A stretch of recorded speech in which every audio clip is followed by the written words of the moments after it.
We are delighted to have everybody with us today for this exciting roundtable. This is part of the Southeast Asia Center's series on Southeast Asia practice and scholarship.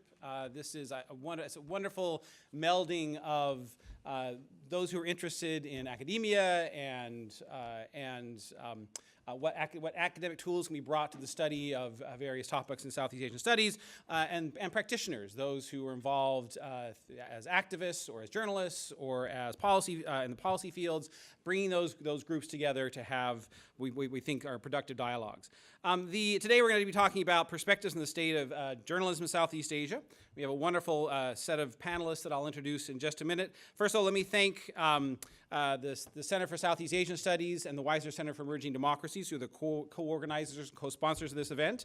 We want to thank also the Wallace House, the home of the Night Swallow Fellowship for Journalists, who have helped us arrange this panel and also helped in the organization of this event.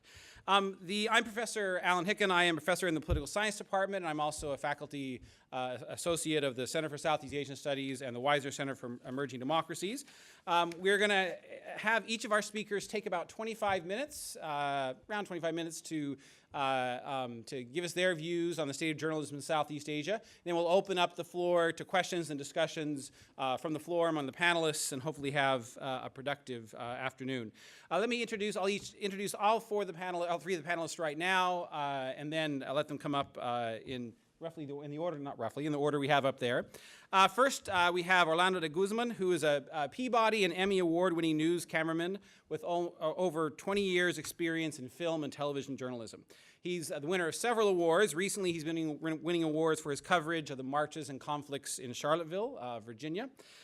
He's also done extensive work in Southeast Asia, including documentary work on the Philippines Army assault on ISIS in Marawi, in the southern island of Mindanao. He's done work on Duterte's death squads, on Thailand's street protests, gun culture in southern Philippines, and mob killings in Cambodia. And he's also the co-producer of a documentary on the drug war in the Philippines that is currently in production. Next up, we have Arlyn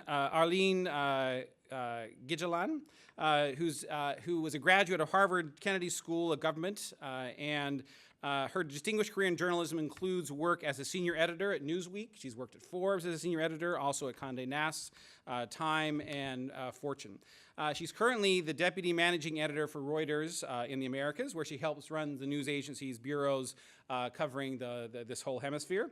She works across a range of newsroom priorities, including recruiting new talent, diversity initiatives, editing special reports, and managing, importantly for our discussion today, security and safety of reporters and stringers throughout the region. And then finally, we have with us Dr. Tyrell Haberkorn, who is an associate professor in the Department of Asian Languages and Cultures at the University of Wisconsin-Madison. Dr. Haberkorn has an MA and a PhD from Cornell University, and before joining Wisconsin, she was a postdoc fellow at Peace and Conflict Studies at Colgate University and a member of the Department of Political and Social Change at Australian National University. Tyrell's been working and traveling and working in and working and writing about Thailand since 1997. Her work combines an academic's focus on analytical rigor with an activist concern for issues of accountability and social justice. Her published works include A Revolution Interrupted, Farmers, Students' Law, and Violence in Northern Thailand, and her most recent book, In Plain Sight, Impunity and Human Rights in Thailand. In Plain Sight, which he talked about yesterday at an event, shows how the post-1932 Thai state has suppressed political dissidents through detention, torture, forced re-education, disappearances, assassinations, and massacres, with a particular focus on how the policies and practices of the current regime has shaped the culture of impunity and reflects the culture of impunity in Thailand. So you can see we have three great presenters. We have a fourth presenter who unfortunately was unable to join us today. Hakun Lat, who is a photojournalist in Myanmar, is unable to come. Ironically, his absence underscores some of the themes I imagine we'll be exploring today.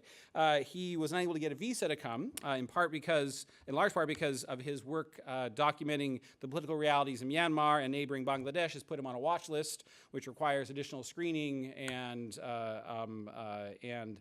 additional hurdles he had to jump through and was able to get through those before this event. So, but we do have a display of his photojournalism in the lobby area. So we invite everybody after the event to take a look at some of that and enjoy that work. So without further delay, I'll turn the floor over to our speaker, starting with Orlando, and we'll work our way down. You can either stay there or come up to the podium, whichever you prefer, and then we'll throw it open to the group. I think I'll stay here, thanks.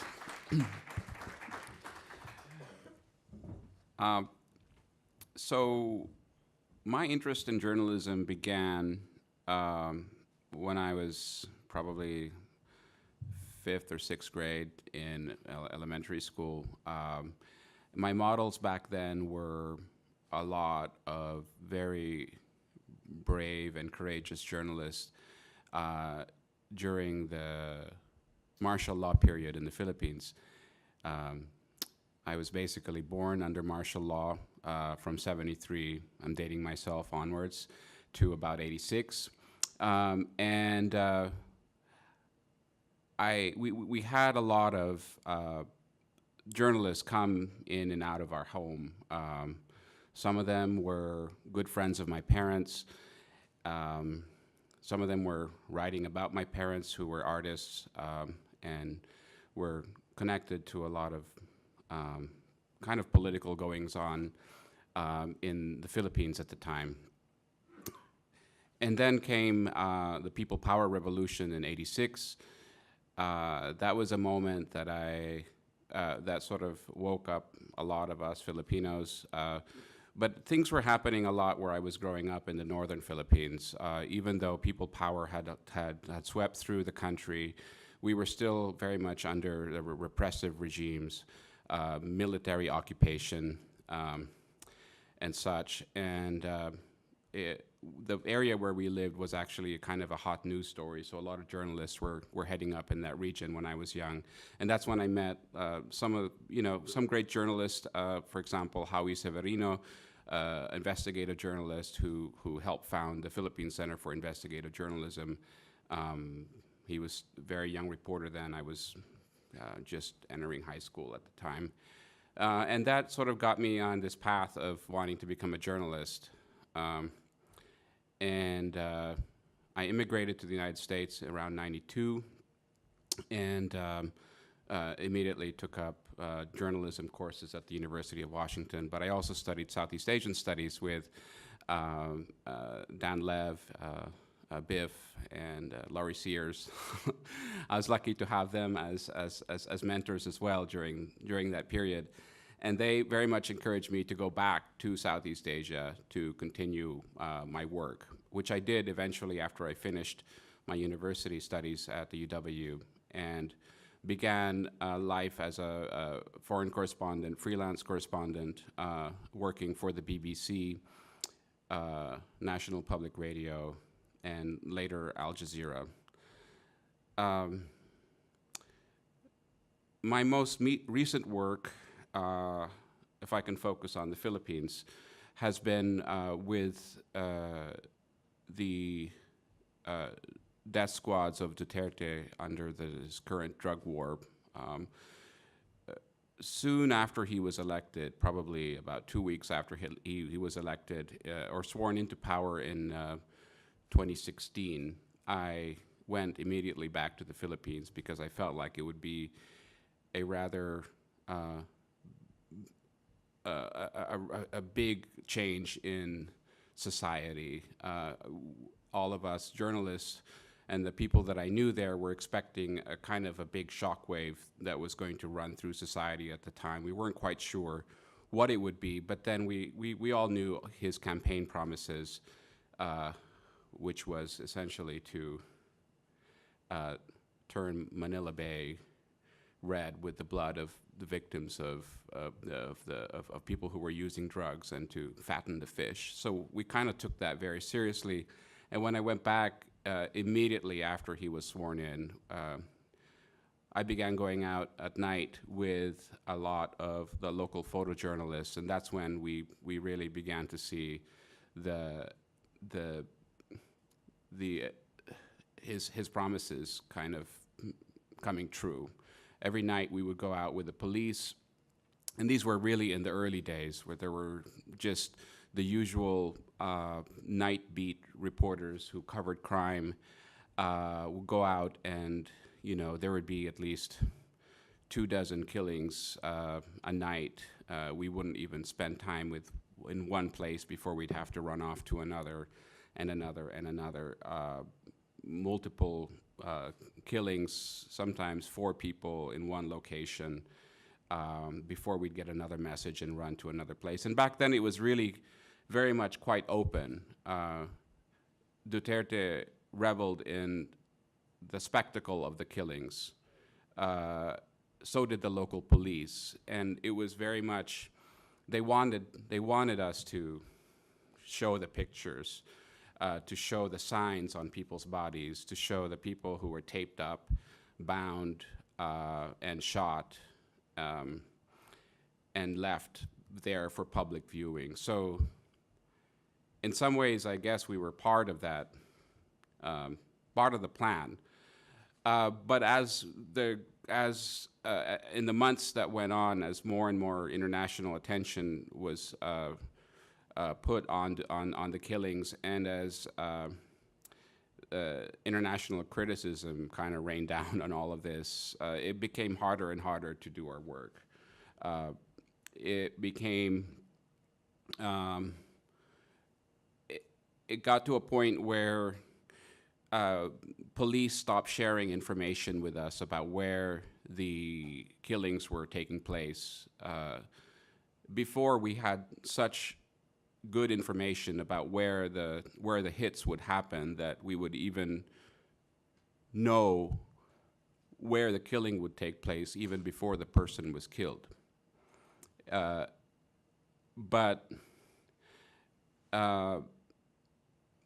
And we would go there, and sometimes they would have finished, or sometimes we would go there and it would be to a point where they would see us and actually kind of call the operation off. But it got to a point where the police didn't want to tell us anything. We began relying on people who ran the funeral parlors, the ones who were tipped off by the police first, so that they could go pick up the bodies. That's how we began to find out like where we should go. But now it's almost impossible to go to these places. So over the course of a year, 2 years, I've been going back and forth to the Philippines, sometimes every 2 months, filming and continuing to film what's happening. And I've noticed a kind of a big change. The last time I was there, it was only this past summer, 2018. I had noticed at this point a drop in interest in international coverage of what's going on. And but I was still kind of operating under the assumption that, that this is still something that was normal, and the police kind of wanted to see, and I was still operating under this kind of openness idea that there was going to be lots of journalists in this particular location, it would be safe. But with the interest tapering off, I kind of found myself with just another person there. In these crime scenes where clearly the ones who perpetrated the crimes were still standing around with their masks on, clearly agitated that we were there. And the photojournalists and writers that I talk to now are saying that it's just become extremely dangerous to cover this. Not only has the interest dropped, but it's a lot of their vehicles are now marked. People have been changing their cars, not driving around in the cars that they use for news assignments anymore. People have been spooked, they've been followed. So far, luckily, no one that we have known has been who has been going out on these assignments to document the night killings have directly been targeted, but they've been cased. Their names have been brought up several times in official press conferences.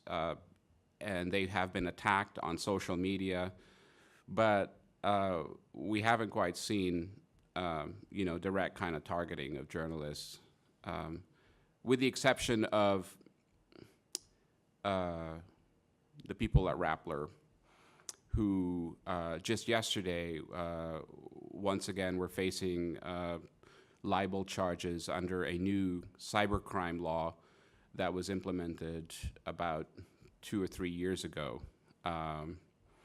And Maria Ressa of Rappler is also in bail right now for trumped-up charges of tax evasion. So there is a lot of pressure on Philippine media right now. And, of course, looming over everything is this fact that the Philippines still is probably the most dangerous place for journalists right now working in areas outside of a war zone.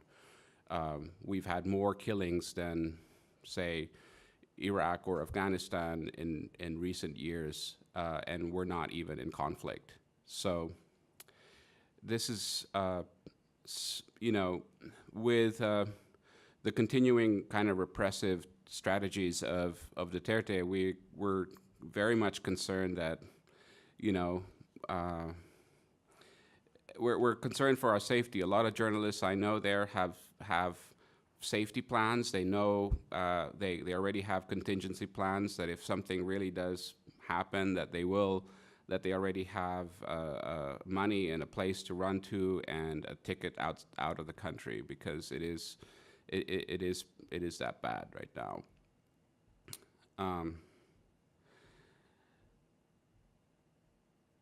I wish I could be more positive about where things are going in the Philippines right now, but I'm not sure if that's a bit premature. I feel like another thing that we're fighting, apart from personal threats, is, which I think is as big, if not a even harder problem to deal with, is a lot of journalists in the Philippines are fighting disinformation campaigns. Rappler, for example, spends most of its time now cleaning up the mess that Facebook has caused across the country. They have had to divert staff to go after. I mean, if you look at their website, it's just page after page after page of articles focus on disproving and labeling news items that have appeared on Facebook as a hoax. Everything from the Marcos's children's degrees from Ivy League schools, which never happened, to Pope Francis agreeing with Duterte on various policies. It's crazy the amount of disinformation out there, particularly with the kind of saturation that Facebook has in the Philippines right now, where we have probably 98% of internet users on Facebook, with Facebook making it free essentially to use data and to check on news, and Facebook being the main news source of most Filipinos. This has become a huge issue that I think the government and Facebook has no idea how to deal with. Most countries right now have come up with anti-fake news legislation, which is actually designed to go after journalists in the first place, legitimate journalists who are. So this is just like many other countries, I guess, in Myanmar, as in Thailand, we have to fight. We end up spending a lot of time dealing with disinformation and smearing campaigns, not just fake news stories, but smear campaigns against journalists themselves. So it's kind of, as a documentary filmmaker and somebody who's always going after, the truth, I feel that this is probably one of the biggest challenges that we have to face in the next, I don't know how long, it's going to be a while, until these big corporations take some responsibility for the platforms that are used. Yeah, I think that's mostly what I have to say. We can talk more with questions. Thank you. Arlyn? As Alan mentioned, my career right now, my job right now is to help manage our reporting crews here in the Americas. But like Orlando, my interest in journalism actually goes back to the Philippines. We, as a family, emigrated to the US in 1970. So I'm dating myself too. I remember as a kid watching really late, way past my bedtime, Nightline and Ted Koppel interviewing Ferdinand Marcos, who on Nightline said that he was going to call elections, snap elections, and that's the beginning of the people power movement in the Philippines. And that always really stuck with me as a kid, you know, that journalism had that power to expose and affect change. Which brings me, I think, to the reporters that you see on the screen behind me. I think they grew up with the same belief and in an era in their country where they were seeing significant change happening in Myanmar. Walon and Chao So-o are two of our reporters in Myanmar, many of whom I think many people in this room may know a little bit about their story. I'll show a video that kind of can explain the situation a little bit more in detail. But before I go to the video, I just wanted to put in context their story, the kind of work that they do, and how they're part of a much larger news organization. So Reuters, for those of you who don't know, has about 2,500 journalists employed in 200 countries. We operate in 16 different languages, so it's a rather large news organization. It's a global footprint that is somewhat unique. Having said that, despite our size and despite influence and reach, we are like freelance journalists or any other journalists working in a country that may be hostile to freedom of the press, subject to the same kind of dangers. And that's what's happened here, I think. So if we can play the video, there'll be some background on their story and the work they were uncovering. Village elder and show key moment. It was a shallow grave dug for 10 Rohingya Muslims in Myanmar. The captives watched their Buddhist neighbors dig it. These 3 photos were given to Reuters by a Rakhine Buddhist village elder and show key moments before and after the 10 Rohingyas' execution near the village of Indin. 2 of the gravediggers exclusively told Reuters at least 2 of the victims were hacked to death by villagers. The rest were shot by Myanmar army troops. It's just one bloody episode in a wave of ethnic violence that sent nearly 690,000 Rohingya Muslims fleeing the country. However, it's the first ever reconstructed with photos and testimony not only from victims, but Rakhine Buddhist villagers themselves. In addition, paramilitary police officers gave the first insider descriptions of operations to drive out the Rohingya, confirming that the military played the lead role in the campaign in Indin. The investigation of the Indin massacre is what prompted the arrest of 2 Reuters journalists, Walon and Chao So-o. Reuters' Simon Lewis went to the Balakali refugee camp in Bangladesh and found family members of the victims who confirmed parts of the stories from the paramilitary police. The accounts that we're getting here, and through matching those up with what we're hearing from the other side of the border, we're able to get a pretty good account for the first time of exactly what happened in this village. In fact, what we found is that the army themselves cooperated with local Buddhists to burn the villages and also to kill Muslim villagers, summarily executing them, as we found in one particular case. On January 10th, prosecutors applied the charge, Walon and Chao So-o, under the Official Secrets Act, which carries a maximum 14-year jail sentence. Witnesses contradict the Army's account of events issued the same day in important respects. The military says the 10 men were part of a group of 200 terrorists that attacked security forces. Villagers reported no such attack by insurgents. Rohingya witnesses revealed more details. The Rohingya family members from Indin that we've spoken to have described how, as they were fleeing their village with fires breaking out around Indin, They were camped out on a beach, and security forces came, picked out 10 men, apparently at random, and led them away back to the village. The families told us they never saw those men again.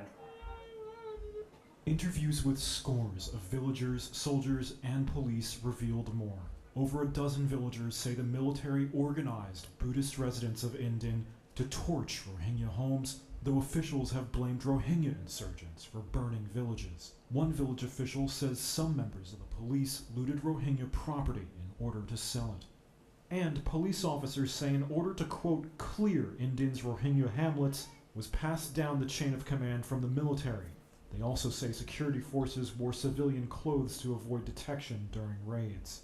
In response, a Myanmar government spokesman told Reuters, quote, "We're not denying the allegations about violations of human rights, and we're not giving blanket denials." And he added, "If we found the evidence is true and the violations are there, we'll take the necessary action according to our existing law." A police spokesman also told Reuters he knew of no instances of security forces torching villages or wearing civilian clothing, but that the reports would be checked and scrutinized. The army did not respond to a request for comment. So that's a bit of background of their particular case and the story that they were uncovering. That massacre, and the story of that massacre was a story that they hadn't yet finished when they were being arrested. In the months following, we were able to build on the reporting that they had already completed and publish the story in full. The story is here. This is the background story on them, but there are links to this story if you want to go to Reuters.com and dig into this a little bit more. You can see the full story about that massacre. That video that you just saw was actually from the months after their arrest. So the most recent figure of Rohingya refugees is actually now over 750 million, so it's grown. There have been other developments in this case. The lower courts in Myanmar have denied our appeals to release both of our reporters. Journalists, thankfully, and journalist groups and other multilateral organizations have kind of rallied to the cause and called for the release of our reporters.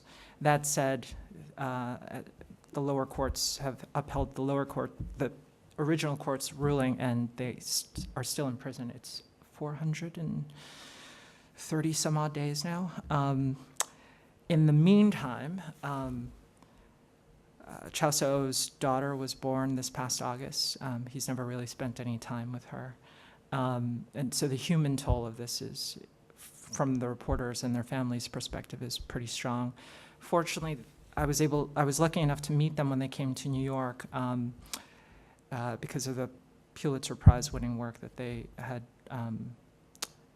completed. And, you know, it's easy to think of them as journalists. You know, it's kind of a nice little safe umbrella, but then journalists are people too, with families and children and other ties to the local community. So there's a human toll to that too.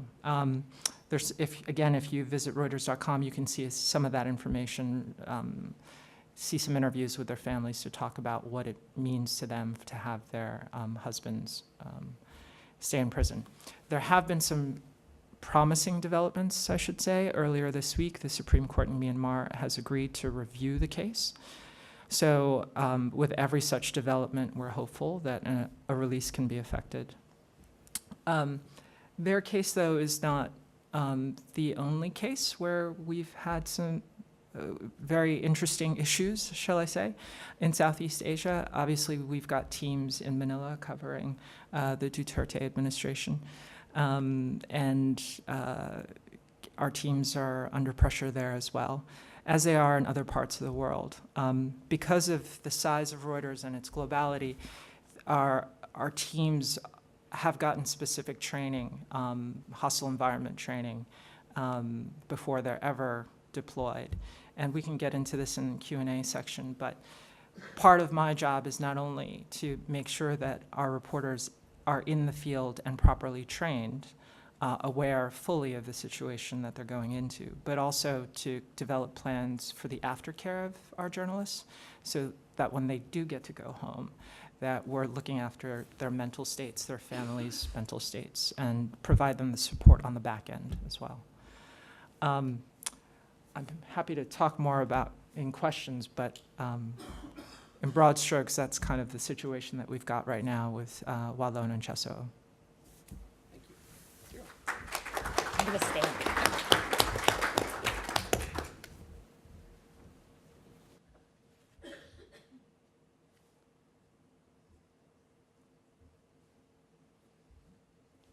Thanks. So I want to start by saying that I'm both very happy to be here and also very honored to be on a panel with two journalists. I feel like as a person who has worked around human rights in Thailand for a long time, I've worked very closely with a lot of independent journalists in Thailand and have such respect for the courage and persistence that people have maintained, particularly over the last 4.5 years of military rule, in which there's been such uncertainty about what will happen if one crosses various lines at various points. So the comments that I want to make are meant to both reflect broadly on the state of freedom of expression and the work of journalists and other writers in Thailand under the regime of the National Council for Peace and Order that came to power in a coup on the 22nd of May 2014, and also towards the end to make some suggestions to the National Council for Peace and Order and the next government, whatever form it shall take after the scheduled March 24th elections, about how to do a better job of protecting freedom of expression. So I want to frame my comments with two questions of why are dictators so afraid of freedom of expression, and what do they do when they're afraid? We'd say they're afraid because they're afraid their misdeeds will become public and visible. They're afraid that upon seeing this information, citizens will become subjects instead of objects, and they'll rise up.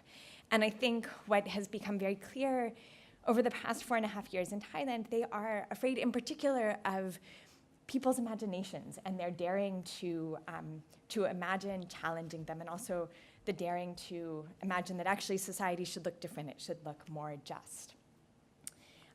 So this is all to say that from the very first days following the coup, it became clear in how the NCPO was targeting journalists, editors, academics, activists, theater workers, and many others, that they were very concerned about the kinds of representations of reality that were circulating, and in particular, people who were making them. The NCPO has, of course, been unable to silence all dissident voices and has chosen not to, but they've used a strategy that in Thai is referred to as Tuet Gai Hai Ling Nu, which is killing a chicken to scare the monkey, common in many other contexts as well. But this has definitely been the strategy that the NCPO has used, which is to combine broad-based surveillance with visiting very harsh repression upon a select few, and in so doing to engender fear and scare other would-be critics.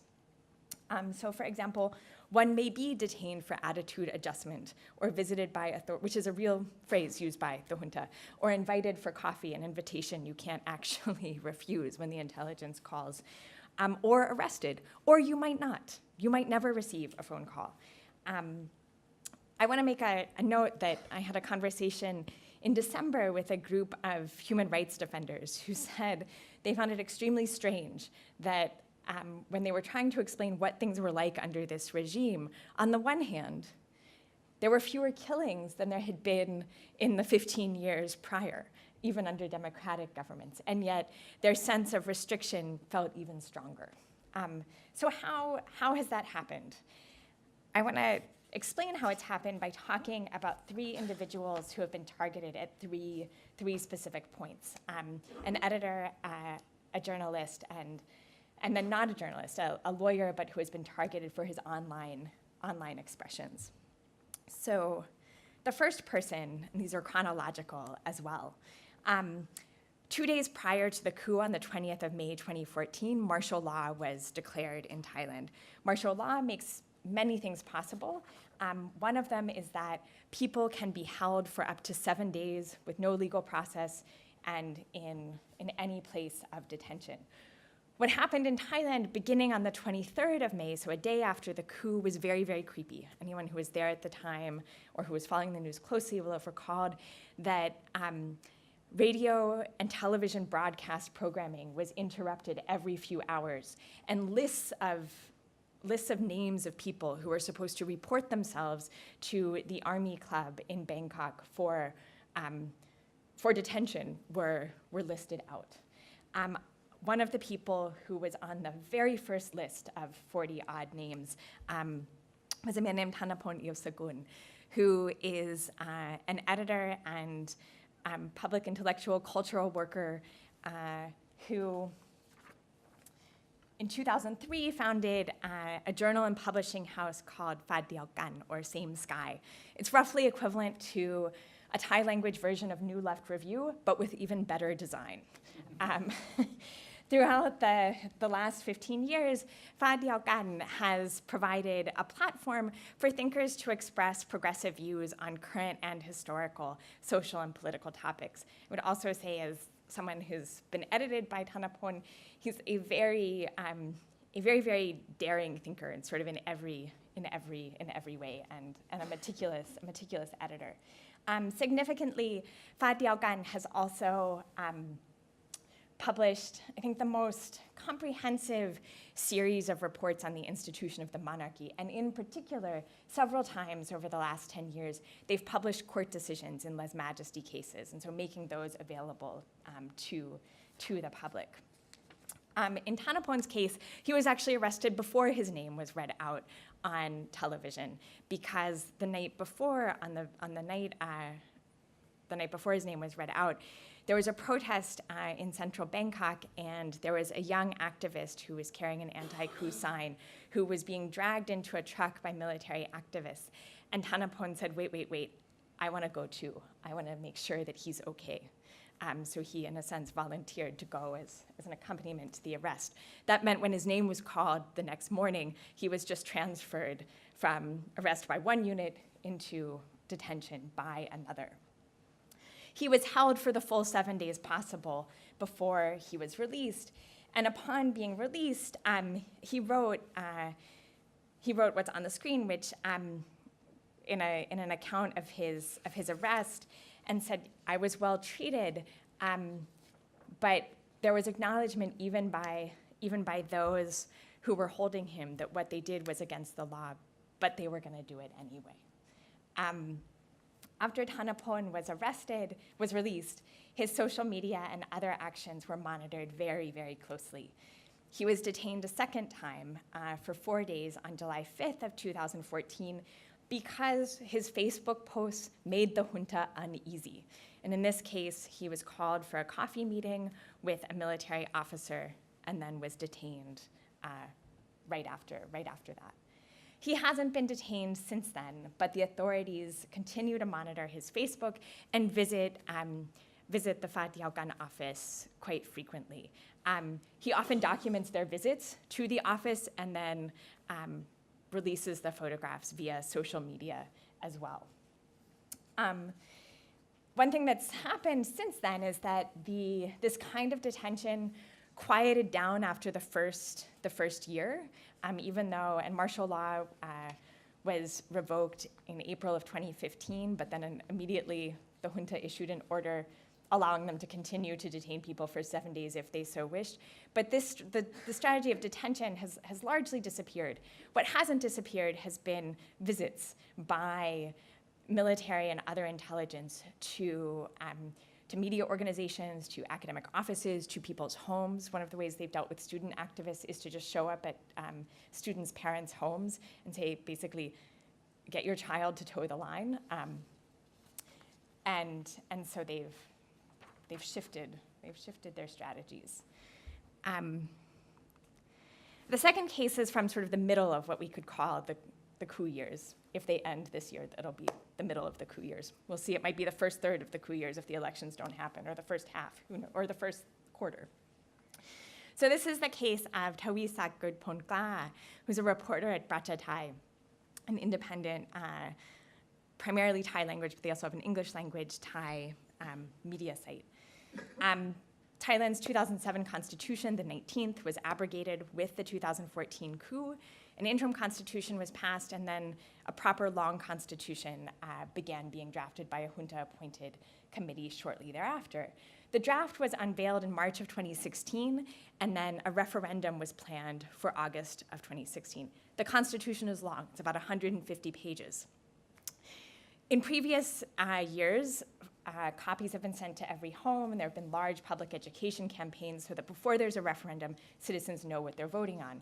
This time, the junta opted not to do so, and in fact, they passed a law that said, quote, anyone who disseminates text, pictures, or sounds that are inconsistent with the truth or in a violent, aggressive, rude, inciting, or threatening manner aimed at preventing a voter from casting a ballot or vote in any direction or to not vote, unquote, was a crime punishable with a sentence of up to 10 years or a $6,000 fine. Now, the law doesn't sound bad when you hear that phrase, but let me tell you how it was used. It was used in a way such that anyone who wasn't connected to the junta, who organized an event to talk about the Constitution or attempted to spread information about the Constitution, was arrested. In total, there were 207 people who were indicted for violations of the law, primarily activists of the former, or what is now the opposition party, the party ousted during the coup, a lot of student activists, and in this case, one journalist. What happened is that a group of red shirt activists had been arrested in a province outside Bangkok, and 3 activists from the New Democracy Movement, which is a student activist group, decided that they were going to go to provide support to the red shirt villagers who had been arrested for they'd been holding a meeting about the Constitution. And Tawisak, who knew the New Democracy Movement activists, tagged along in the car with them. When they got to Ratchaburi, the province outside of Bangkok, the police intelligence recognized the vehicle as belonging to a New Democracy Movement activist and arrested them. The basis of the arrest is that in the car, there were stickers urging a no vote on the Constitution. And the police said that was enough to say that they were in violation of this law. They hadn't been distributing the stickers, they just possessed them. The fact that Tawisak was a journalist and who was there to document what was taking place and to interview the villagers did not matter. In fact, they then went to Bangkok and raided the Brachatai office to see if there were any other stickers there. There weren't any stickers, so they didn't make any further arrests. When he reflected on, I should actually say, so they're arrested in August of 2016. Hearings were held, spread out over a period of months, and the court decision wasn't returned until January 2018. They were all acquitted, but on the basis that possession of the stickers was not a crime. If they had handed them to someone, or one has to wonder if they were carrying them instead of just having them in a box in the car, they might have been found guilty. Tawisak's status as a journalist was completely immaterial. The court didn't mention it. They were unconcerned. When he reflected on his arrest, he explained that what he felt most angry about was the time that being arrested and prosecuted had taken away from his actual work. That luckily, he and the other 4, and actually none of the people arrested under this particular act were denied bail. They were all granted bail. But they kept having to drive to another province, show up to go to these court cases, have difficulty whenever they tried to do anything that involved the state. So in that sense, he escaped conviction, but spent many days traveling to court hearings that he could have been using to report on what was taking place. The third case is not that of a journalist. As I noted, it's of sort of you could say maybe an ordinary citizen, also a criminal and human rights lawyer, who has run afoul of the law for his expression. But I want to end with him because I think he's emblematic of the broader context of dangers that journalists, writers, cultural workers, and ordinary citizens in Thailand today face when they think about what they're going to say, what they're going to write, and where they're going to do it.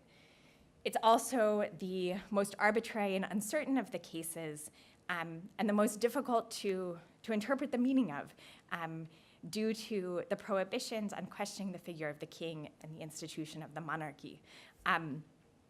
Those of you who follow Southeast Asia will be familiar with this law, which is Article 112 of the Criminal Code, which provides a punishment of 3 to 15 years per count. And I'll talk a little bit about how count is decided for anyone deemed to have insulted, defamed, or threatened the monarchy. The law isn't new. It's been on the books since '57, but its use since 2014 has been incredibly active.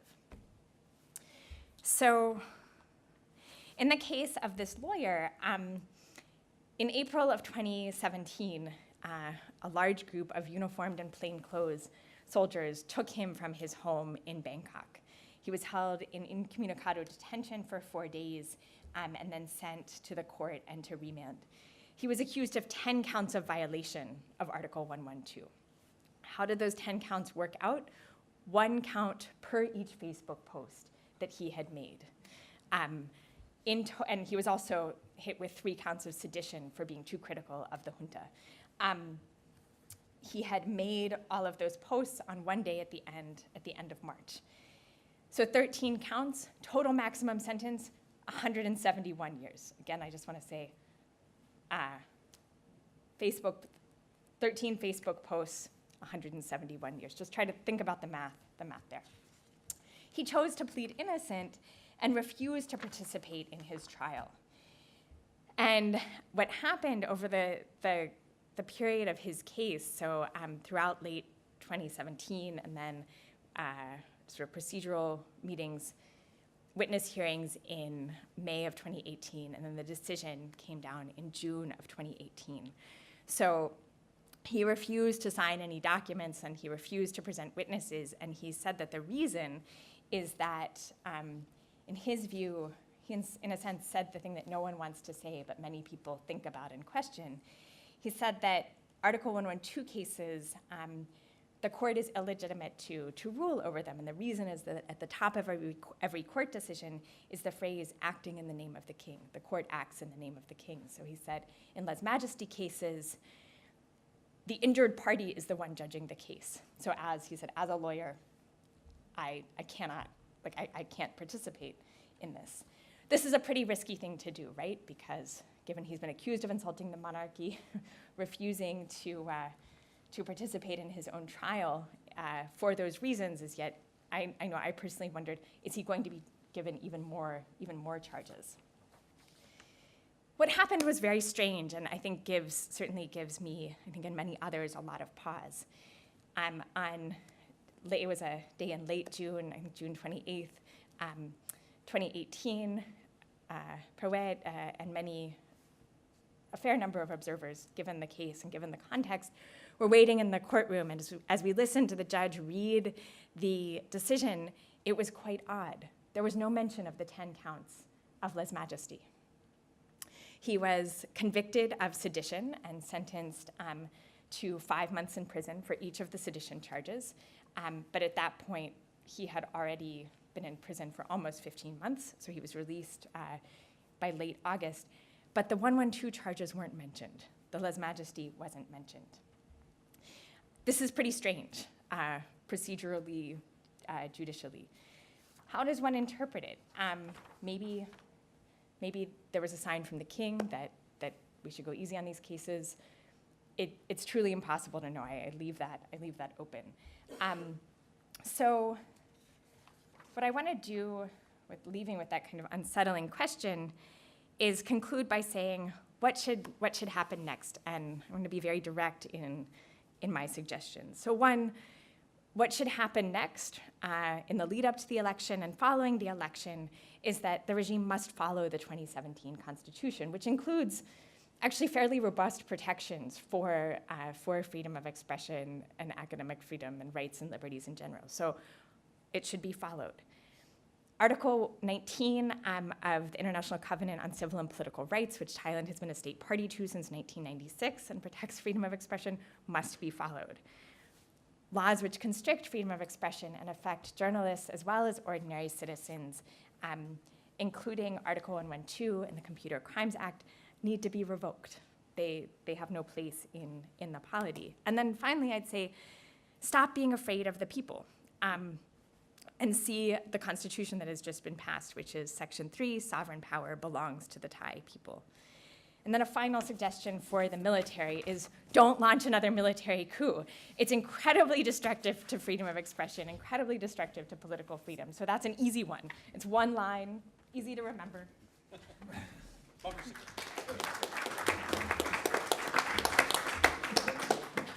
Thank you. Let me just throw it open to the audience then. You can ask your question to the panelists as a whole, or if there's a particular panelist you'd like to interact with, you can direct it to an individual panelist. Please.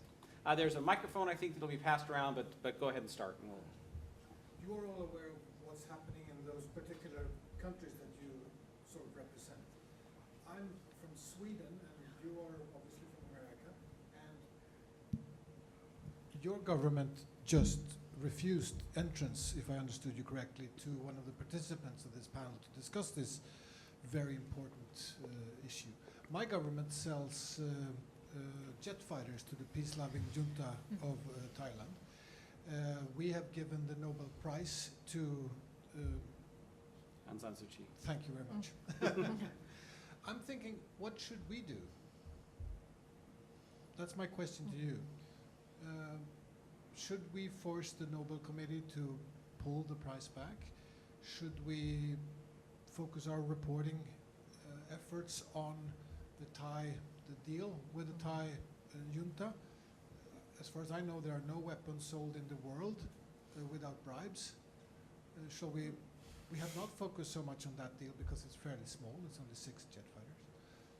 Is that what we should do? What do you think? What kind of pressure can outsiders bring to governments and? What should you do as someone representing a public university in America who's refused to accept people to this panel? It's a very good question. As a journalist, I think other journalists should pick up on the story and cover it thoroughly and fully and vigorously.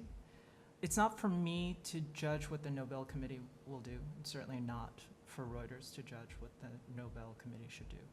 It's even not something, Reuters is not in a position to judge Aung Suu Kyi. We do, however, feel that in this specific case, the imprisonment of our journalists is wrong, and that they should be freed immediately. The current position of the government obviously puts a chill on press freedom in that country. The world is aware and it's watching. I would love more of the world to be aware and watching and applying pressure.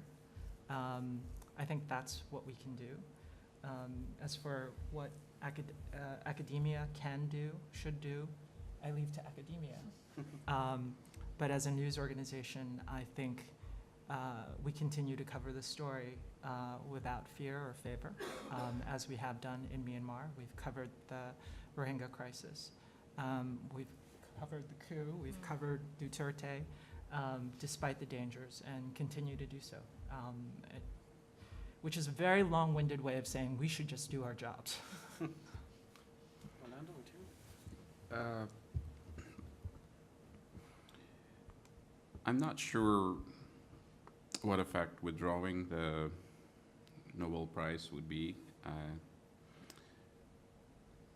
I'm just thinking in terms of, say, people have asked, like, what can we outsiders do to stop the killings in the Philippines, which is, a lot of groups have said has reached more than 22,000 people in the last 2.5 years that this has been going on. It's really difficult. I mean, the United States certainly hasn't made its its voice heard, even if it did. I don't think it has much standing anymore among dictators and autocrats. I think President Trump has been very congratulatory toward Duterte, and you know, the Philippines is also cozied up to China a lot more, so it doesn't really care what the United States thinks or what the Western world thinks so much anymore. So, like I said, we just continue to do our work. I think what's been encouraging, for me at least, in the last couple of years, seeing this crisis that we've had in the Philippines, is seeing a lot of very young, talented Filipinos step up to the plate and really do the work, really do very solid journalism. There's a lot of very good young photographers who are out there every night taking pictures of what's going on. The Reuters correspondent, Manny Mogato, won the Pulitzer 2 years ago, I believe, for the work in the Philippines. No, it was last year. 2018, yeah. So, I mean, I think we will continue to do the work. It's just we're trying not to be more and more isolated, I guess, and sidelined, and trying not to drown in the sea of disinformation. That's something that we have to keep our heads above water in that. I guess my suggestions are, I feel most comfortable offering suggestions to other academics, and actually to anyone. I would say do write about the Swedish plane deal. Six jets is still significant.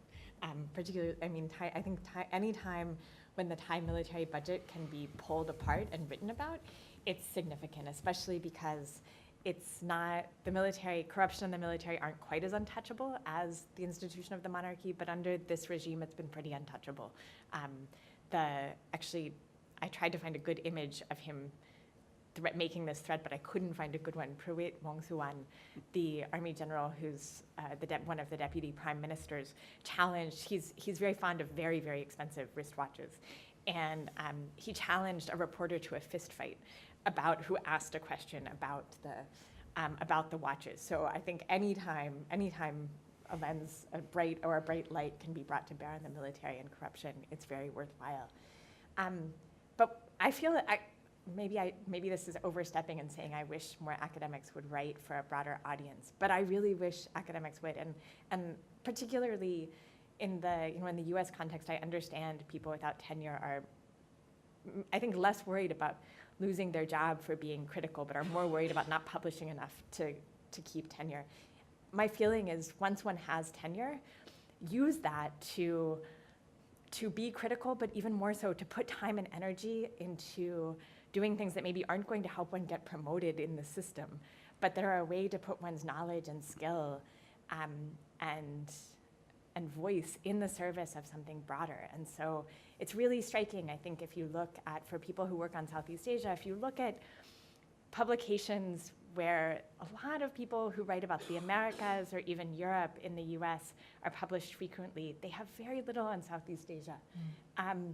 And my experience in working with some of the editors is not that they're not interested, but their networks just don't involve scholars who work on Southeast Asia. But they're quite happy to consider pieces from people working on Southeast Asia and pieces about Southeast Asia. And so write them. And also, I think, again, most of the time as a researcher, I try to hide from the academic title. But one of the places where I've found it to be relatively useful over the last 10 years has been in doing court observation, which is boring, often tedious, often involves a lot of time, but it often makes a difference for anyone to be in the room. And even more so if the defendants can say, we have lawyers from this organization, we have scholars from these organizations inside the country and outside the country. And so use one's voice and one's body to without being too idealistic about it, but to bear witness to what's taking place. I just wanted to add one thing to my earlier comment about doing our jobs. I didn't mean to make it sound flip, right? Doing our jobs, again, we're not the story, but doing our jobs and empowering our reporters to do their jobs is a commitment. It takes a lot of resources to follow stories like this. It takes a lot of training to follow stories like this. In Wallon and Chauso's case, it takes a lot of legal resources and funding to make sure that their case is made and that their freedom is eventually secured. So doing this kind of work and asking others to do this kind of work is no small task, just to make that point. Thank you. I'll go right up Alan, front here. actually, we had this one. Oh, back sorry. here. Yeah. Hello, my name is Itai Engel. I'm a journalist and documentary filmmaker from Israel. And my question is about the Philippines, especially for you, Ronaldo Guzman, which I appreciate very much your work. I remember as a child, like you said, the people power in the Philippines. I remember the first four names that I heard, Imelda Marcos, Ferdinand Marcos, Benigno Aquino, Corazon Aquino, the people power and the press and the brave journalists who brought this people power to the knowledge of everybody, including me, a little boy in Israel. This is how also I was interested in becoming a journalist. But now, I mean, there's not an easy way to say it, but it is the people power who brought Duterte to power. I mean, it is a democracy. He was elected, and he was actually saying and promising the horrifying things that you've been covering. And my question is not easy because I see also in Israel, you know, that we journalists are being described in a democracy by our prime minister, you know, as traitors of the country, you know, as people who would like to undermine, you know, the security of Israel. And without any dictatorship, you know, we are less influential. We still, you know, do a very important job, but the question is, don't you feel that even the people of the Philippines, you know, absorbing the ideas of Duterte and say, yeah, enough of your, I don't know about work, but too much freedom, too much activity, we need to do something else. There was a place for you in the past, now Duterte should do his work and you must obey, but please do not undermine anymore. I've tried to understand the appeal of Duterte, and it wasn't until like spring last year that I actually got to be up close and personal with him.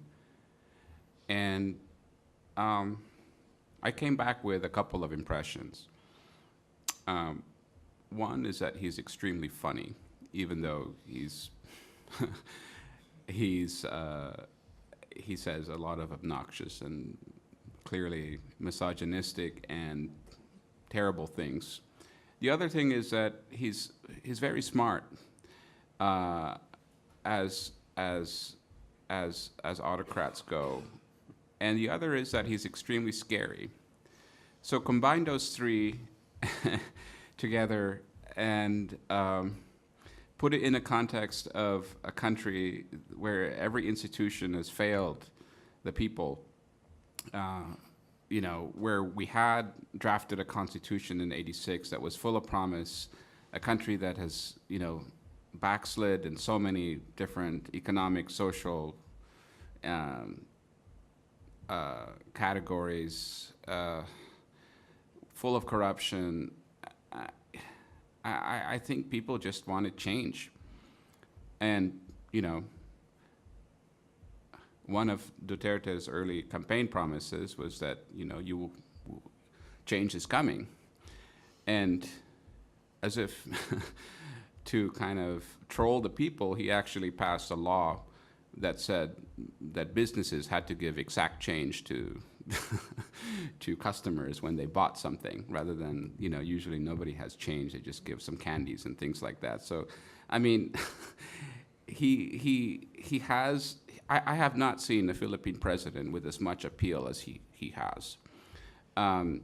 He's also a product of a couple of things. One is like very traditional warlord politics that you see among mayors, that the kind of politics that I've seen run in the Philippines for a long time in municipalities across the country, especially in Mindanao. But he's also a product of social media. He had the best social media teams working for him during his campaigns. And that's probably another reason why he won with a landslide. The other factor that I actually was following quite a bit was his support amongst overseas Filipino workers, OFWs, who number probably more than 10 million around the world. With Facebook being the main platform, a messenger, the way people communicate, video chat. So Filipinos are very connected. Duterte made a promise to all these overseas workers that, you know, I am going to be the father that watches your kids while you're slaving away in Kuwait and, you know, the UAE and wherever else Filipinos are working. So I feel like he just hit all the right notes to all the different people. And I filmed a, whenever I was actually, I went on a filming trip with him and his social media coordinator, who's now running for senator, Margo Uson, very controversial woman who was brought up from the ranks of, from a provincial sexy dancer entertainer to the kind of now working, well, most recently working inside Malacanang, the presidential palace, running the very powerful social media office there. And it was amazing to see the kind of support that Duterte has amongst overseas Filipino workers. People were crying when they saw him, screaming. He looked like a rock star. So I think that the support of Duterte is waning amongst the poorest Filipinos, especially the ones who are losing a lot of family members to the killings, a lot of children to the killings. The documentary that I'm working on at the moment involves an overseas Filipino worker who's had to come home to the Philippines to bury her son, who was accused of selling marijuana and killed by the police. So I think that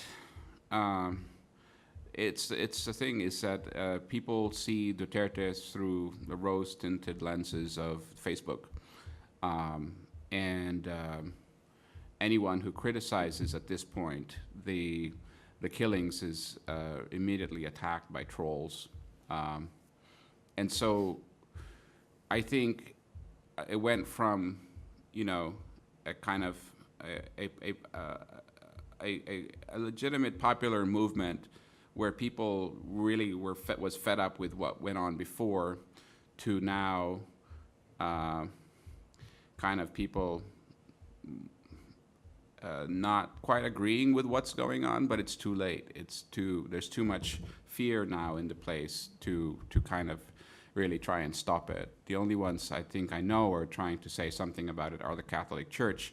And looking at the list that was created of disinformation targets, it's not surprising that the #1 disinformation target in the Philippines right now is the Catholic Church, followed by critics of martial law, followed by the Aquinos, and the online publication Rappler. Thank you. We have one up here next.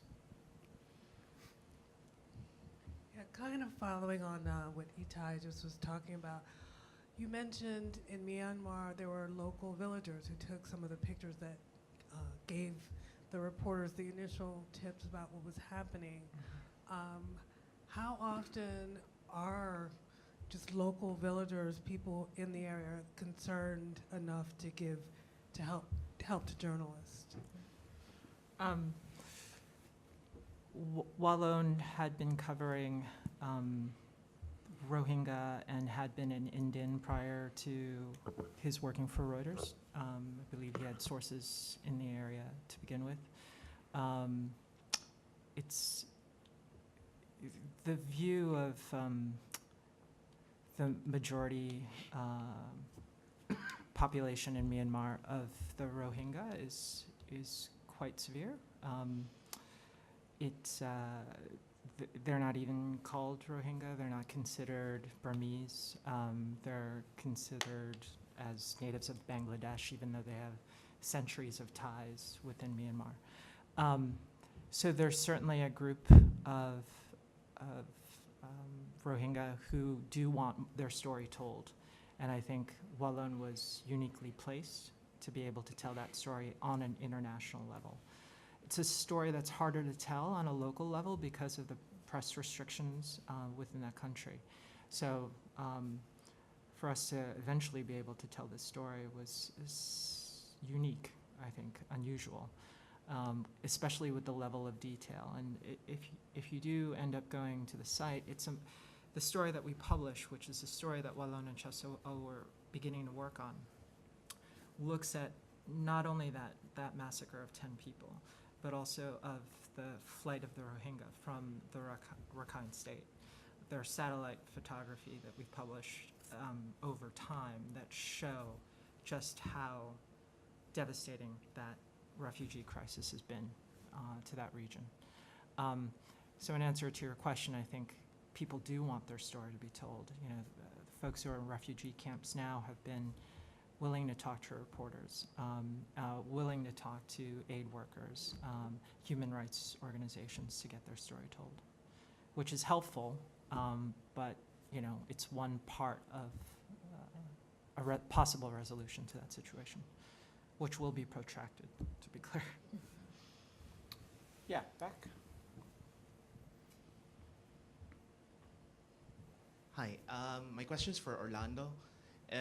Going back to Duterte, I wonder if what's happening now with Duterte in relation to mass media has to do with how our institutions in the Philippines have generally, or the legitimacy of our institutions in the Philippines has generally been eroded because of all that's been happening.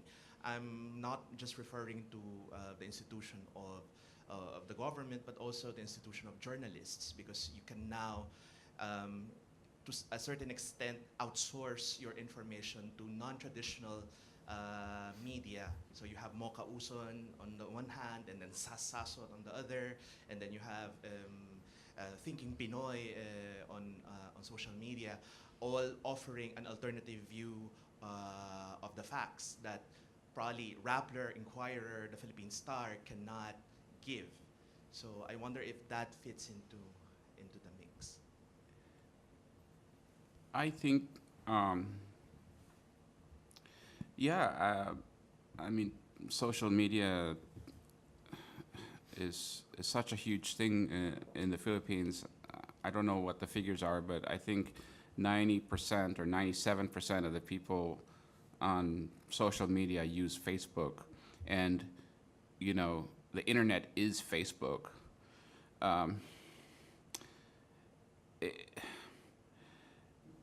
I remember being at the Senate hearings last year in the Philippines, the Philippine Senate hearings when Facebook was there.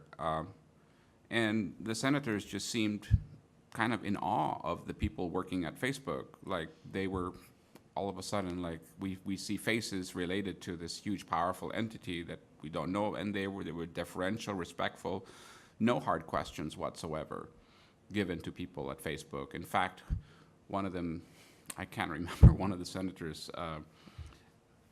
was even requesting, I don't know, some kind of connection or job for his daughter to Facebook or something. It was ridiculous. I mean, so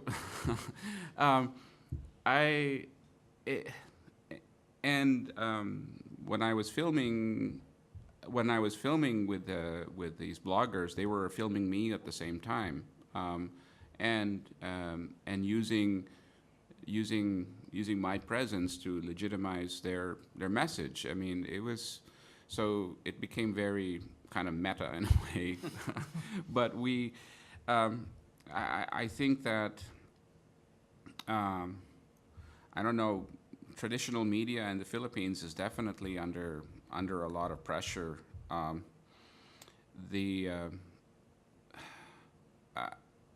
don't know what the solution is. I mean,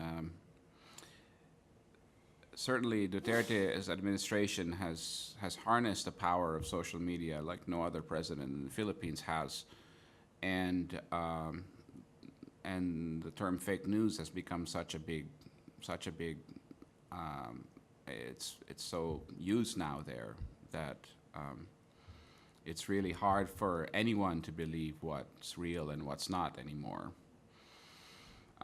But what's certainly real is the bodies that turn up every morning, and the ones that are hidden by the police.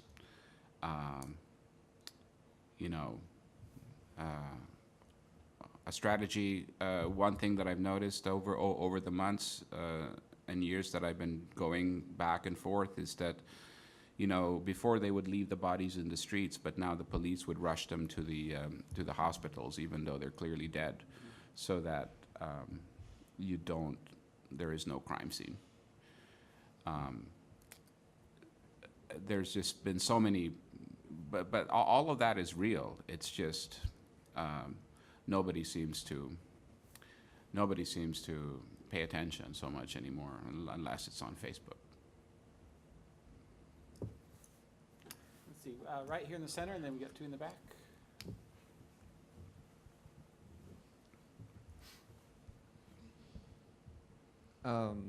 Is this on? Yeah. One question for you, Orlando. I just wanted to clarify something that you talked about earlier that I didn't quite understand. And then another question maybe for all three of the panelists. You said that you didn't, as far as you were aware, no journalists had been targeted, but you also talked about how dangerous it is to be a journalist in the Philippines and that many are killed. So I wondered if you could just... Yeah, okay. I mean, what I meant by that was none of the journalists in my circle, knock on wood, have been shot. That's not to say I have two of my best friends were murdered in the Philippines in 2008. Again, by the same style of execution style killings, two men on a motorbike, with pistols. They were journalists. We had the terrible Ampatuan massacre. I don't remember the date now, November 24 or something like that, 2011, I think.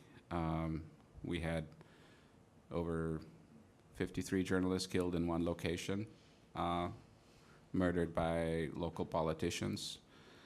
And on a continuing basis, there's a lot of journalists who are shot and killed. What I was talking about was specifically the journalists who I know who have been covering the drug war. They have been given threats, but no one that I know has been murdered. I don't know if it's a deliberate strategy of Duterte not to go full Marcos on those people, but to think about it, like Duterte, Marcos, we had something like 3,000 or so killings, extrajudicial killings in the 20 or so years that Marcos was in power. Here we have more than 20 in the 2.5 years that Duterte has been in power. So the killings are really, the violence is such a hallmark of Duterte's rule.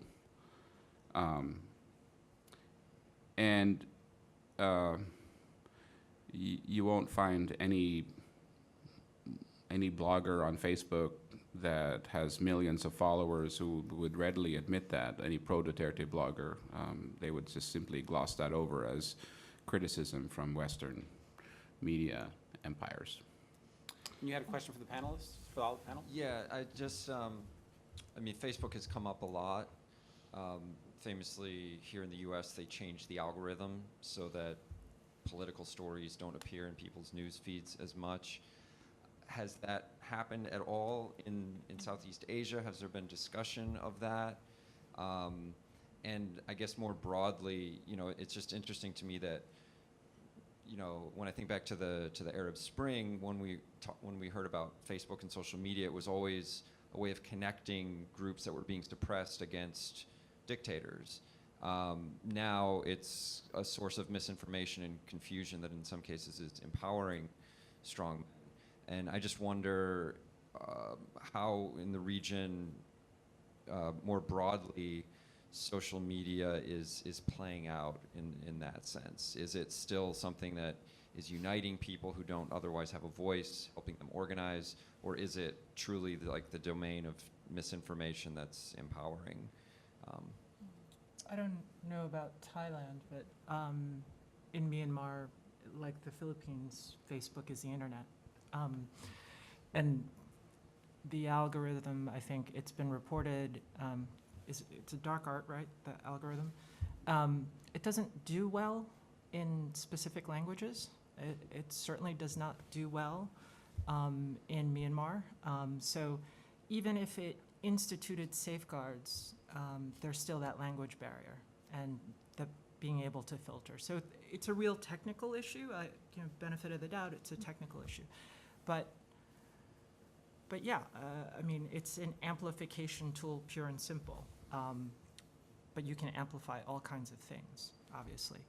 And the hearing in the Philippines was not too far off from the period when there were hearings here in the US about Facebook and social media's effect on our election. And I think for many of us who were covering or watching that, it was very surprising to see how little our legislators actually understood social media, let alone understand how to possibly regulate it, right? So there's a big intellectual gap or knowledge gap between policymakers and tech companies and their ability to move much more quickly than policy can be created. So I think that's the challenge going forward, regardless of where you are. If I can just add one bit. So it's not just the ability of tech companies to move quicker than policymakers can respond or anticipate. It's also the ability of users of those platforms to move more quickly than the tech companies themselves can anticipate and respond to. So, any others? I would, in the context of Thailand, I would say Facebook has both been a tremendous platform for dissidents to organize and to call for actions. It's also been a site of great danger, largely because many of those who are accused of insulting the monarchy have been accused on the basis of their Facebook posts. And this happens through surveillance not only from police intelligence and military intelligence, but perhaps most concerning through groups of pro-monarchy citizens. So one group in particular whose name translates to the trash collecting organization, which is was founded and is spearheaded by a naval physician who, even beginning before the coup, was mobilizing people to scour Facebook and also scour public events for instances of lèse-majesty and to then report people who had allegedly violated the law to as many police stations as possible. And actually this is an intriguing sort of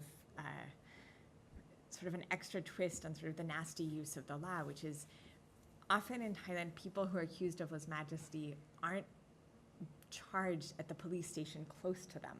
They're charged at a police station maybe a 5 or 6 hour drive away.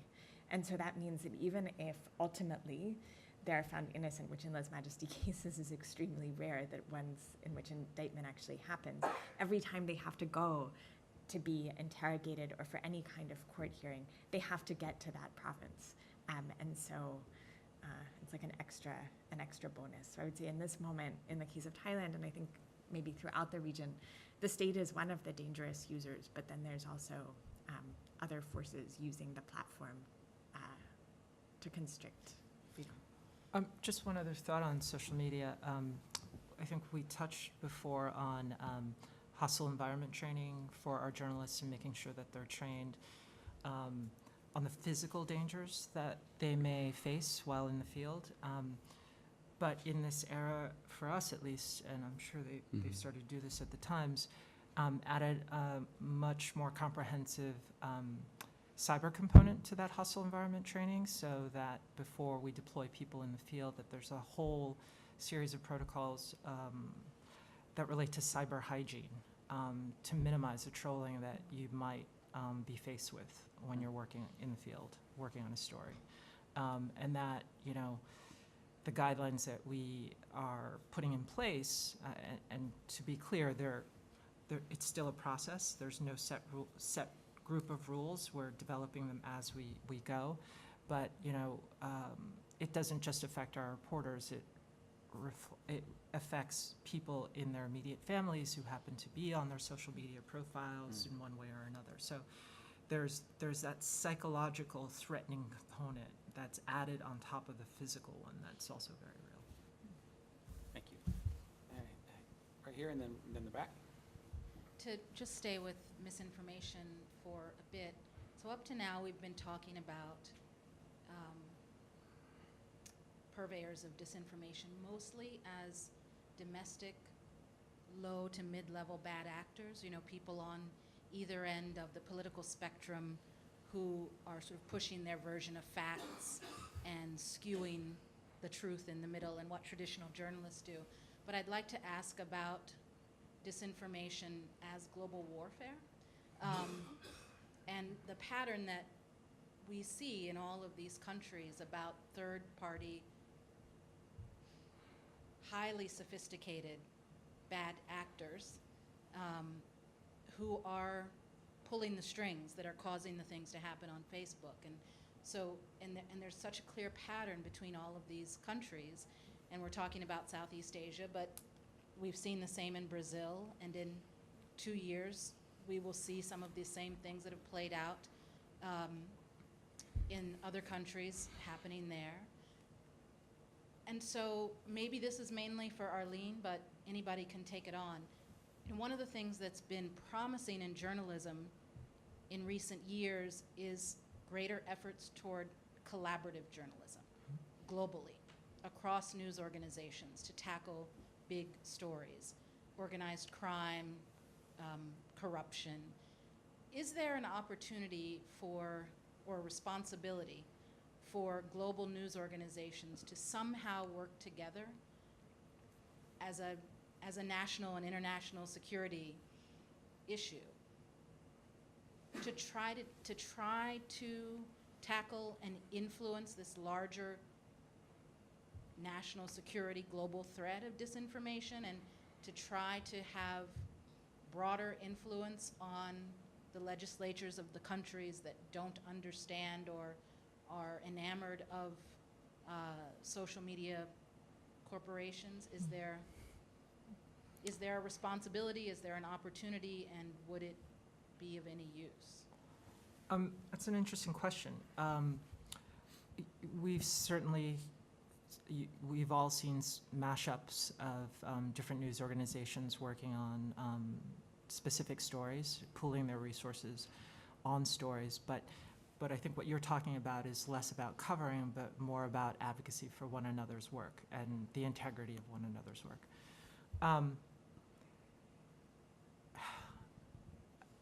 It's an interesting thought. I mean, there are organizations that advocate for this in one way or another, but I'm a bit dumbfounded by it, because organizations like ours, large organizations like ours who adhere to, the way we cover news is actually codified in our principles. There's a concept, or there's a statement called the trust principles, which are 5 principles that Reuters adopted shortly after World War II that ensure that, or mandate that we are basically free from bias, and that we will never pass into a government's hands. And that code is adopted by every single part of our organization. So not only by the journalists, but the people on the business side and the people in our parent company, Thompson Reuters, have to abide by the trust principles. It's almost like kind of an industry-wide trust principles thing that you're kind of talking about, which broadly speaking, I think most legitimate news organizations are committed to fair and factual dissemination of news. But in terms of us holding each other shoulder to shoulder to stand against anything that comes up, it's a hard one. You kind of see that playing out in the White House pool, right? We've seen over the last 2 years where one news organization gets pushed out and the remaining news organizations stand up and say, that's not right. That's the White House Correspondents Association who has coordinated those efforts. But something on a global scale would be interesting to see. I haven't seen it yet. I haven't seen anything like that. But I think it's tricky also because all these major companies are competing in a way for the same ad dollars, and which has been eroded by a lot of like last week was a really brutal week for digital media. Thousands of jobs were lost across Vice News, BuzzFeed, a lot of places, and but I think one thing that I noticed that I read in a Wall Street Journal story about it was that a lot of the ad dollars have sort of favored kind of legacy media companies in this age of Trump and disinformation that kind of the New York Times, Wall Street Journal, Washington Post still kind of had more advertisers tended to go with them rather than the kind of riskier digital media companies out there that have come up, and that's probably one of the reasons why we're seeing so many losses.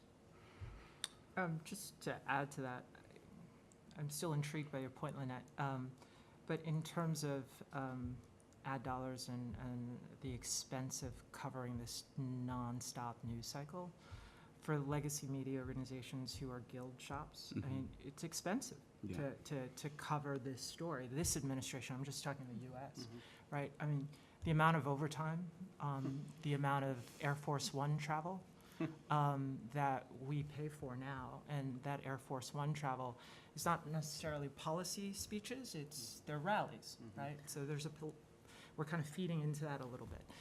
But we have to cover it. He's the president. It's newsworthy. So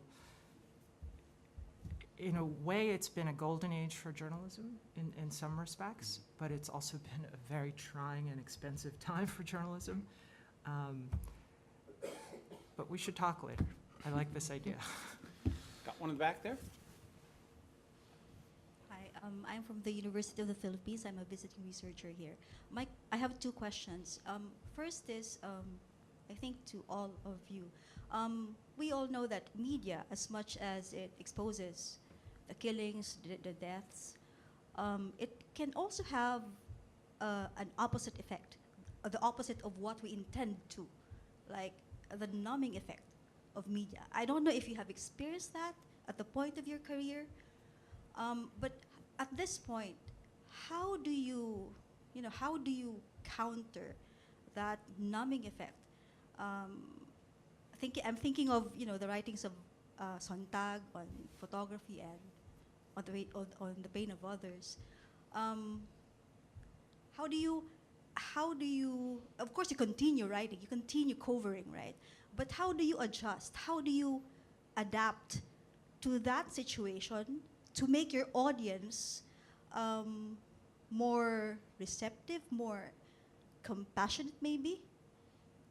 So that's my first question. Can I just clarify, are you asking how they themselves sort of combat that numbing and personally, or how as an industry they? Both as an individual, because I know it's a very personal, a very personal encounter for somebody working in media, as well as part of an organization. My second question is for Orlando, and maybe for all of you. Have you had experiences working with community or alternative media organizations? In the Philippines, Orlando, I don't know if you've known of Kodao or Alter Media, Arkibong Bayan, and what do you think is the significance of these community journalists, community-based or alternative journalists who are working on the ground and more exposed to threats?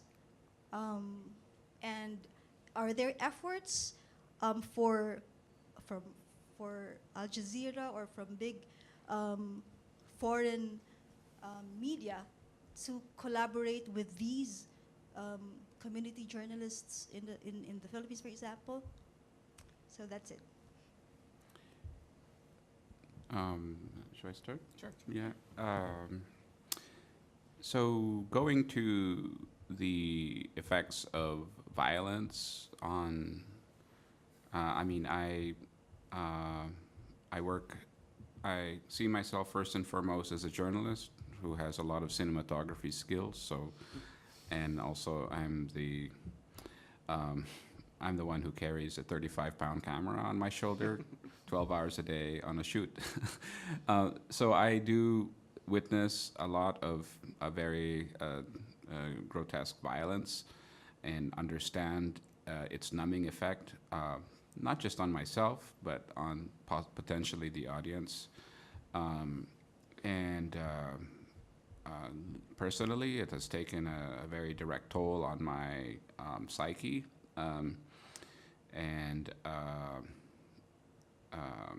I have developed certain kinds of habits and behaviors to make sure that it doesn't drag me down for the rest of my life. But that said, I think I definitely see the risk of these kinds of images having a numbing effect on the population, on the audience that we're serving.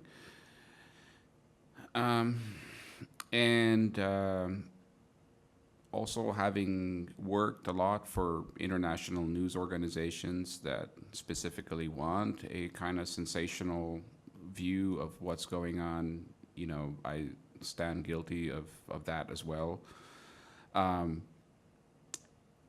But at the same time, I also feel that I guess the most powerful stories that I've been involved in have always really looked at the kind of human impact of these conditions that are imposed upon by the state and by certain groups.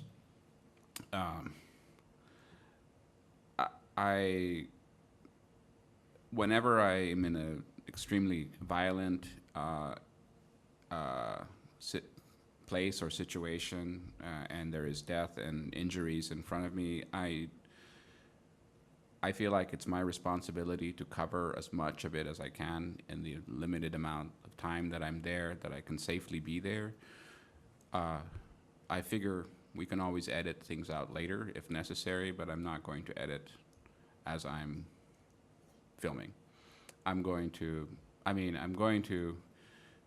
get particular views and angles and the way what one needs for the story, but I'm not going to censor myself in these situations. There are certain things that I don't and refuse to cover because of the trauma that it invokes in me. Certain types of natural disasters that I cannot be around, for example, earthquakes. I feel like we just have to do our best and do what we're trained to do and deliver the footage that is required. the question, of course, of how this is going to numb the audience is something that I definitely consider. But I feel like if something affects me, then I don't, when I'm filming, I don't pretend to be somebody else or pretend that the camera is this barrier between me and me and what I'm filming. I feel like if I'm feeling what I'm feeling right now, then the audience should feel what I'm feeling right now. That's just as honestly as I can put it. At Reuters, we have a program for mental health. So we've got two components to that program. One is a counseling service that's actually based out of London, but operates 24 hours a day, 7 days a week. It's available to any of our staff and their immediate families. And even if you leave the company, you can still avail yourself of that resource. And that's professional, trained psychologists to talk through a variety of situations.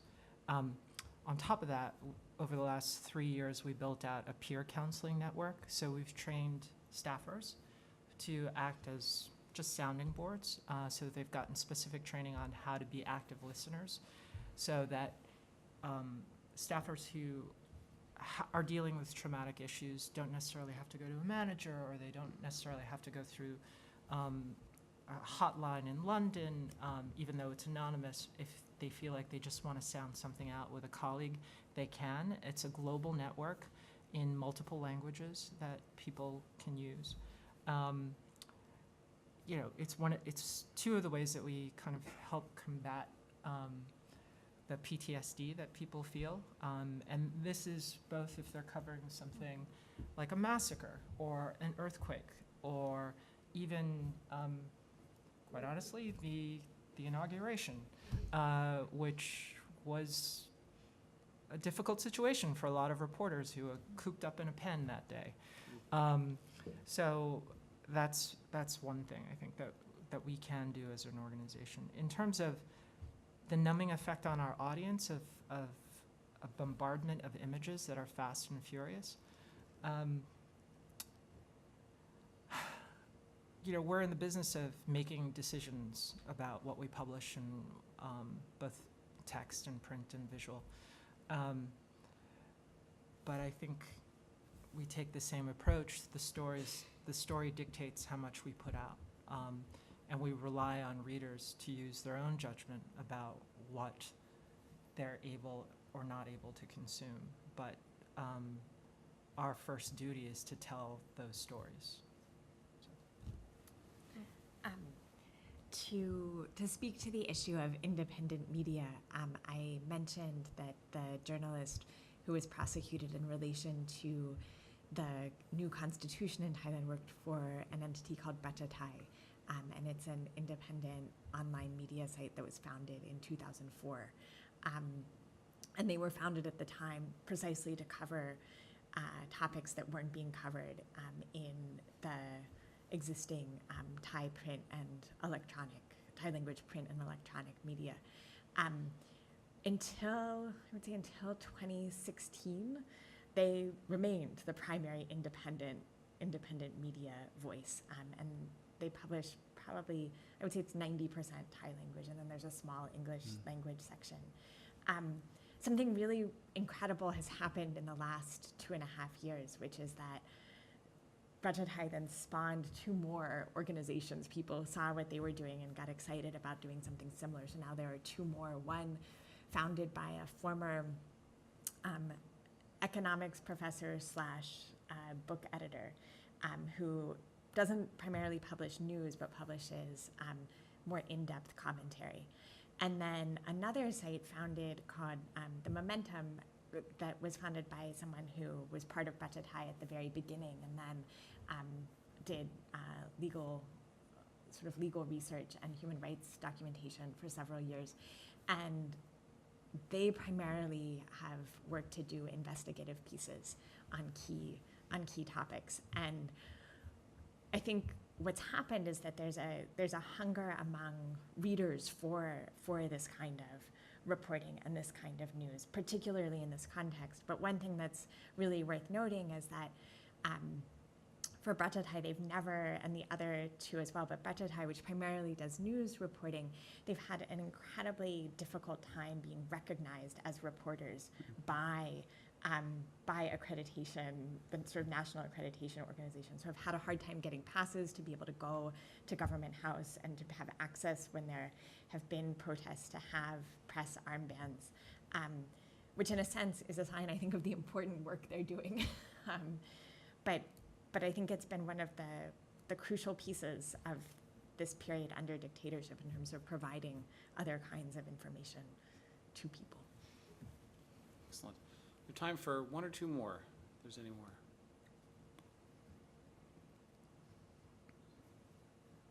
Yeah. This is more along the lines of a comment about the numbness of the audience issue. It just seems to me that that begs a broader question issue about what's going on, that people are becoming indifferent and numb. We have the same issue here in terms of gun violence and all the mass shootings.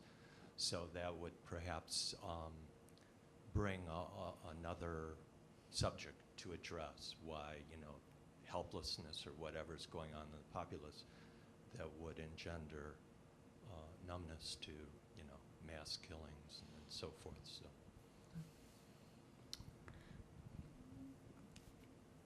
What was the question? Sorry. So I would just say Reuters as a news agency is kind of an odd position when in relationship to that question, in that we're a news agency, so our clients are not just the people who go to Reuters.com and look at our content, right? Our readers and customers are our clients. So that's the New York Times, that's CNN, that's every cable broadcast outlet in this country. I think our content through our media clients reaches 1 billion people a day. So, we have to feed that beast. There's a demand from our clients for that content. So we don't get to make that editorial judgment for them. So, but it's a question. It's called editing for a reason, right? So. I think that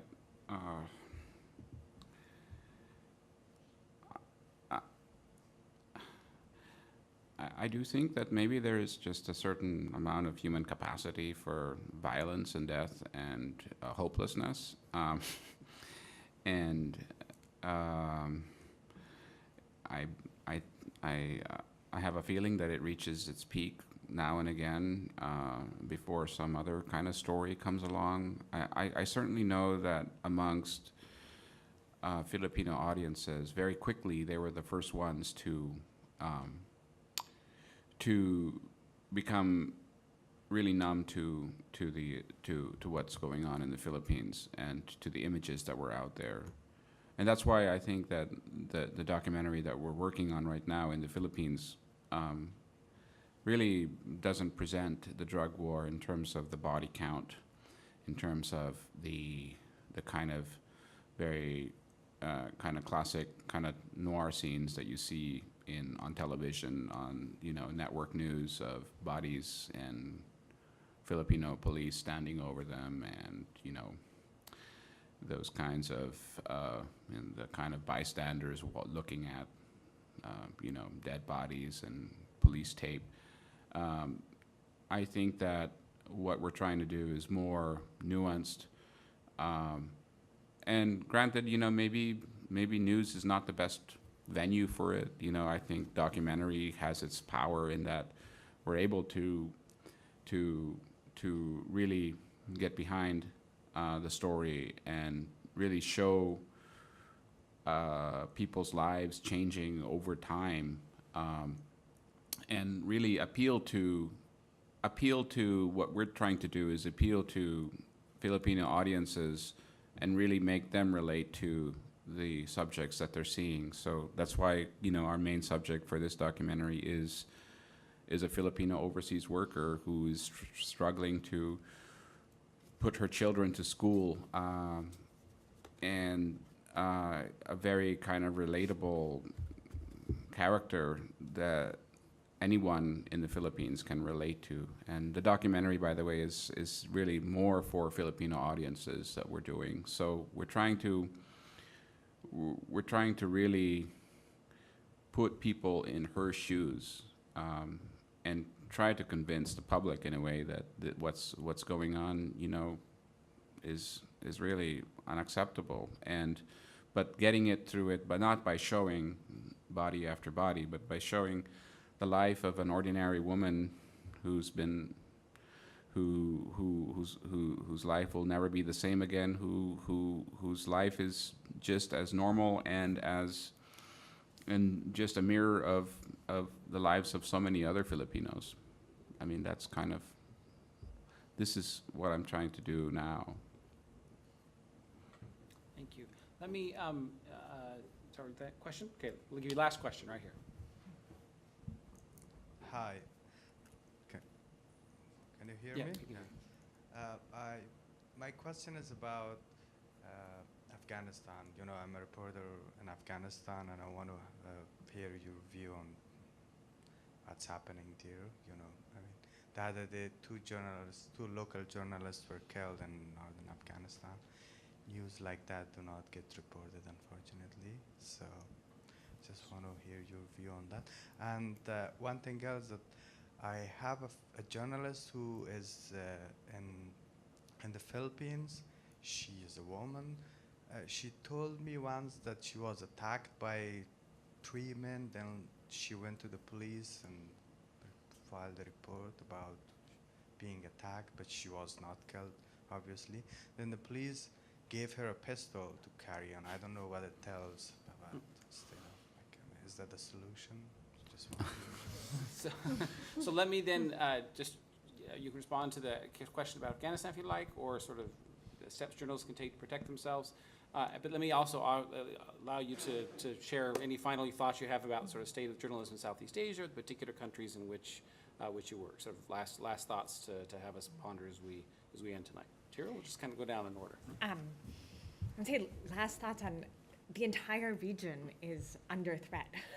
And so I think we should all keep doing our jobs, whatever they are, and keep paying attention to what's taking place, because if the last 5 years are an indication, things are going to continue to get worse. I have little hope, actually. And I'm a pretty hopeful person generally, but. Arlyn? I don't know that I can raise the mood, but I will say, whether or not it's Afghanistan or it's Myanmar or the Philippines or even the US, the role of journalism remains a very important one. We as an organization are committed to covering these stories, again, that require heavy investment, both of personnel, money, and resources. But we do it because, you know, we think society can't be advanced unless people have the knowledge to advance it properly. And that's kind of the overarching goal. So in that respect, if there are more organizations that are committed to those ideals, then I am maybe hopeful and I can lift the mood. So. Yeah, with my job now, I work as a senior cinematographer for the New York Times. I get sent around a lot of places. Most recently, Serbia, Brazil. I don't remember the other 5 countries, but off the top of my head, those are the ones. But we're seeing definitely a kind of really rising populism and a mix of nationalism in this country, a mix of white nationalism and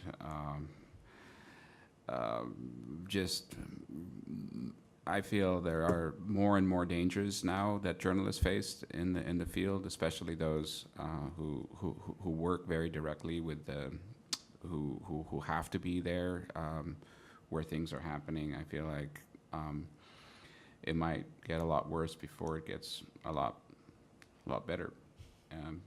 I definitely agree with you. I saw Thailand slip into dictatorship back from the day when it was, when they in the late 90s when they ratified the new constitution and everything seemed fine. And then over time, I was working in southern Thailand and beginning to see the policies that were implemented in southern Thailand spread to the rest of the country until finally the military control was secure. Same in the Philippines.